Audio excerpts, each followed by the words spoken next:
And so y'all notice anything different? That's right, baby. Ya boy just got crispy. And so yeah, guys, yesterday morning I woke up and I was just like, I look like the guy from Castaway and I needed to get it done. So giant shout out to my boy Garrett, who works at Trust Thy Barber in Myrtle Beach, South Carolina.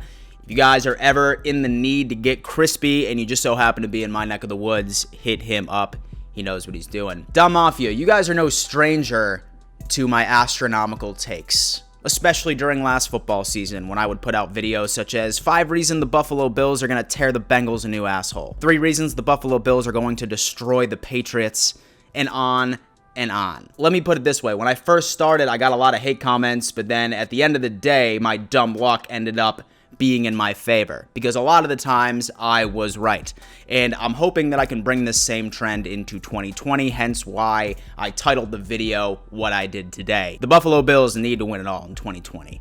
And I ended up going on ahead and I compiled 3 reasons why that I see no reason why it's not a possibility. So I figured that we might as well just dive into those together and have a conversation.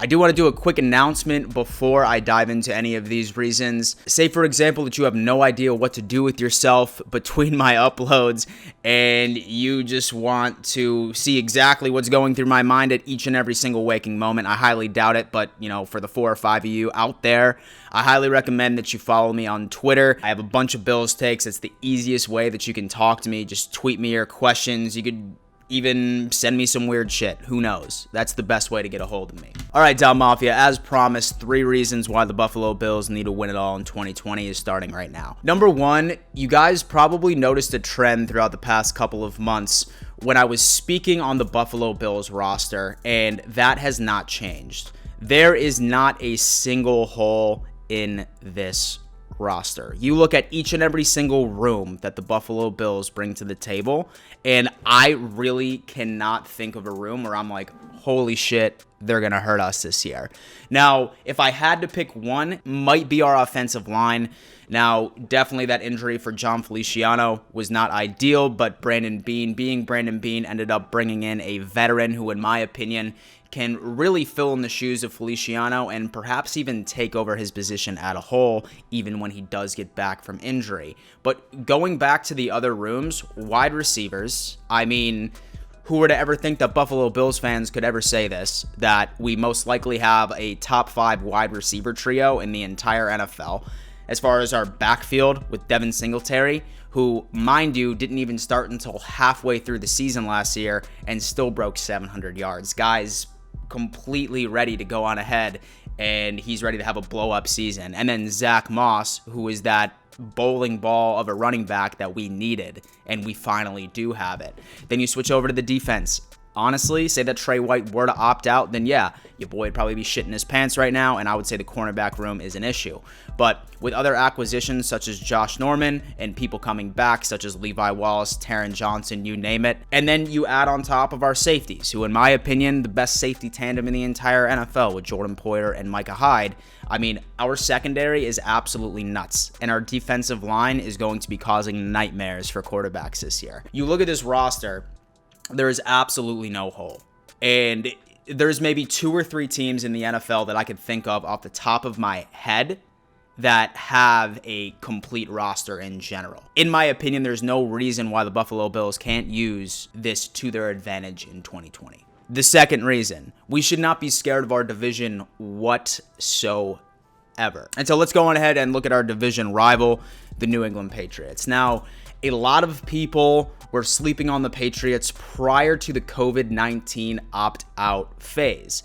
And I was always saying, hey, listen, Bill Belichick, he's there. He's a defensive mastermind. He still has an amazing defense. I don't think Cam Newton's going to be that bad. But then COVID-19 happened, and they essentially lost some of their best players on defense within Dante Hightower and then Patrick Chung, the safety. So don't expect the New England Patriots to have a top-ranked defense this year with those key departures, including being able to send over Kyle Van Noy as well to the Miami Dolphins. So right now, in my opinion, the Pats are not a threat. The Miami Dolphins are not a threat. They remind me a lot of the 2018 Buffalo Bills, where they had an absolute amazing defense, a pretty solid run game. That's exactly the Miami Dolphins this year. Their defense is amazing. They have a really good backfield with Matt Breida and Jordan Howard.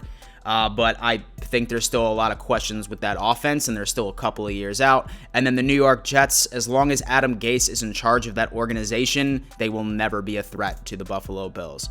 And you can book that. If the Buffalo Bills don't go at the very worst 5-1 against division play, I will sincerely be surprised. We have an amazing opportunity to absolutely run away and get ourselves a t-shirt. Last but not least, this conversation has come up a couple of times when I've been speaking with other Buffalo Bills personalities. And we really need to be grateful that we've been able to compile the talent that we have with the cap space that we have. Now, we know that the Buffalo Bills are a very young team, but a young team that has a lot of talent. But at the end of the day, once these rookie deals start concluding, we're going to be having some very difficult conversations. And so the prime example is going to be Matt Milano or Dion Dawkins. No way in my mind that we're going to be able to keep both of them in 2021. And then there's going to be a lot of other scenarios like that too. Once these like massive rookie deals start to conclude, we're going to have to be making some very difficult decisions. We probably have, in my opinion, the best Bills roster we have ever had since the 90s, and we need to capitalize on this. Now, don't get me wrong. I trust in Brandon Beane, in his drafting abilities, and him being able to find veterans that maybe were misused in other organizations and getting them to play with their strengths and help guide the defense in the way that McDermott and Leslie Frazier believe that it should. I have full confidence that once these difficult conversations happen, we can still be contenders. But this is the year, Don Mafia. This is the year. We have no excuse. We are in a perfect situation from a division standpoint, from a roster standpoint, from a contract standpoint.